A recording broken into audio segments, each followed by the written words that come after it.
এই দেখো বন্ধুরা এই দেখো বন্ধুরা, আমরা এই হাতের কাজগুলো করি। এই দেখো এইগুলো কাজে, এই হাতের কাজে লাগে। এই দেখো এটা পেপার। এই দেখো এগুলো চুমকি চুমকি। আর এই দেখো আমরা যে মালটা বানাই কিভাবে তৈরি করতে হয় তোমরা সবাই দেখো।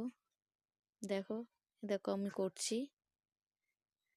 দেখো কত সুন্দর হাতের কাজটা, তোমাদের সবারই ভালো লাগবে।